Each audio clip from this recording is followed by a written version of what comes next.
Ang susunod na programa ay rated PG. Ito ay nangangailangan ng patnubay at gabay ng magulang para sa mga batang manonood. Ang buong akala ni Zoe hindi mabubuking ang ginawa niyang pagtulak kay Lolo Pepe dahil walang ibang tao malapit sa tulay kaya walang witness na magdidiin sa kanya. Hindi man lang nagdalawang isip si Zoe na tumakas nang itulak niya sa bangin si Lolo Pepe dahil mas mahalaga sa kanya ang sikreto nila kaysa sa buhay ni Lolo Pepe. Hindi makapaniwala si Zoe na tratraidorin pala siya ni Lolo Pepe dahil ang akala niya hindi magsusumbong si Lolo Pepe kay Giselle at Doc Archie kapalit ang pagpapatakas sa kanya.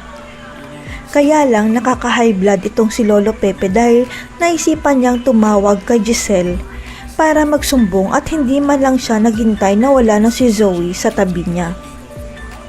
Si Lolo Pepe mismo ang nagpahamak sa sarili niya dahil inaway niya si Zoe habang tumatakas pa sila at hindi niya naisip na nakuha na niya sana ang tiwala ni Zoe.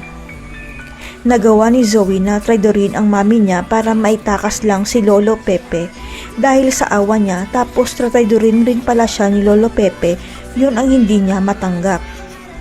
Tanging si Doc Carlos at Moira ang nakakaalam ng ginawang krimen ni Zoe at gagawin nila ang lahat-lahat para hindi mabisto ang anak nila sa pagtulak kay Lolo Pepe. Hanggang sa makatanggap ng tawag si Zoe na nakaligtas si Lolo Pepe dahil may nakakita ng katawan niya sa ilalim ng tulay at tiyempong napadaan si Annalyn sa nasabing tulay. Pero imbis na dalhin si Lolo Pepe sa Apex para magamot sa sarili nilang ospital, sa East Ridge dinala ni Annalyn si Lolo Pepe para si Doc Carlos ang mag-oopera sa kanya.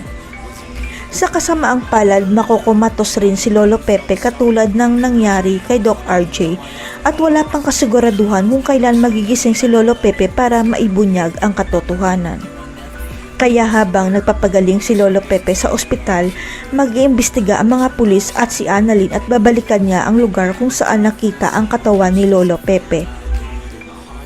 Hanggang sa makausap ni Annalyn ang isang lalaki na una niyang nakausap nang makita si Lolo Pepe sa tulay at maipinakita siya kay Annalyn sa kanyang cellphone. Tumigil ang mundo ni Annalyn nang makita niya si Zoe pala ang tumulak kay Lolo Pepe at ngayon hindi na makakapag-deny si Zoe dahil hawak na ni Annalyn ang ebidensya.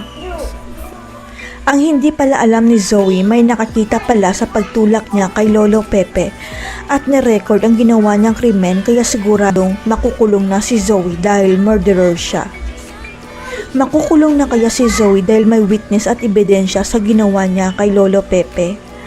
Masabi niya kaya ni Lolo Pepe ang katotohanan o magkakaroon siya ng amnesia? Abangan.